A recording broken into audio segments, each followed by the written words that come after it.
Las medidas de prevención son aquellas que se utilizan para eliminar o reducir un riesgo. Por otro lado, las medidas de protección intentan eliminar o reducir el daño. Es decir, la protección se utiliza cuando el riesgo no se ha podido eliminar.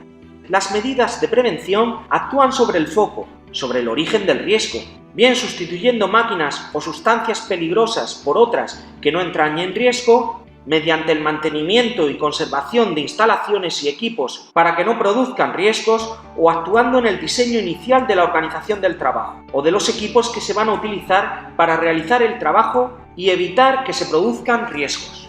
Por otro lado, cuando utilizamos la protección es que existe un riesgo y podemos realizarla o bien de forma colectiva para proteger a un grupo de trabajadores de un riesgo, o bien de forma individual para proteger a un solo trabajador.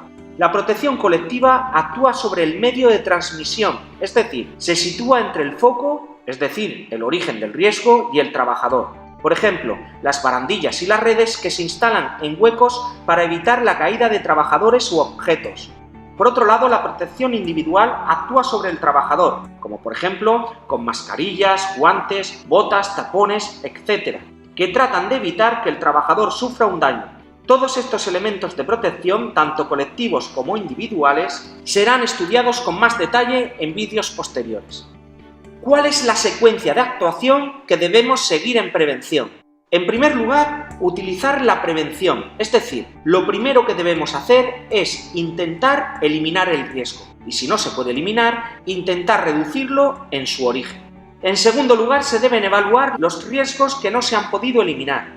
En tercer lugar, se debe proceder a la protección colectiva.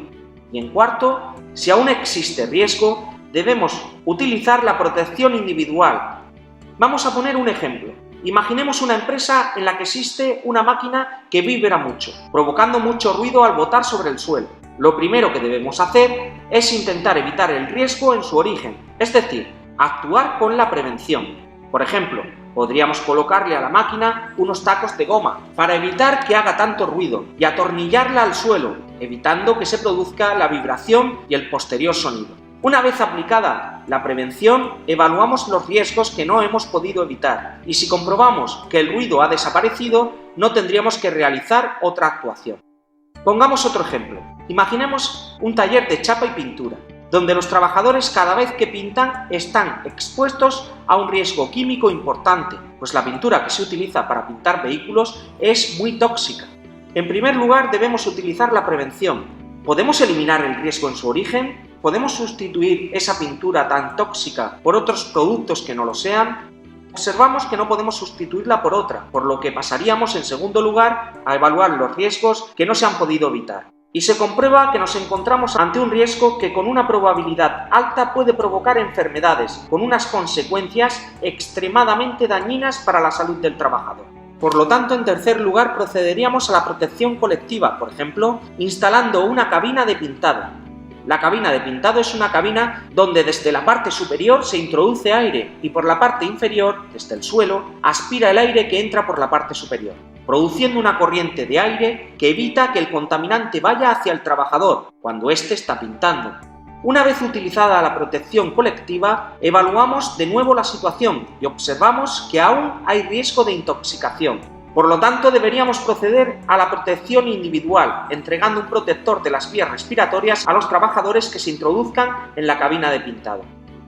Las técnicas de prevención son aquellas que tratan de evitar los riesgos en su origen y son, en primer lugar, la seguridad, que intenta evitar los accidentes de trabajo, estudiando las condiciones de seguridad de los lugares, en la maquinaria o equipos que se utilizan, la electricidad o los sistemas para evitar incendios, por ejemplo.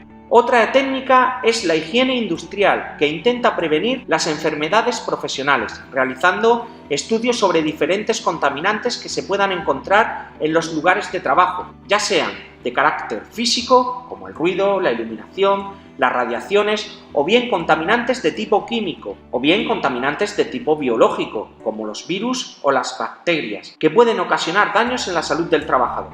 La ergonomía intenta adaptar el trabajo al trabajador, estudia la adecuación de las dimensiones de los puestos de trabajo a las características personales de cada trabajador. Por ejemplo, un trabajador que trabaja en una oficina debe tener una silla ergonómica que se adapte en altura y respaldo a sus características personales. O por ejemplo, cuando un trabajador utiliza un casco de protección en una obra, ese casco debe disponer de un dispositivo ergonómico que se adapte al tamaño de la cabeza de cada trabajador que lo utiliza, con la finalidad que sea cómodo y efectivo.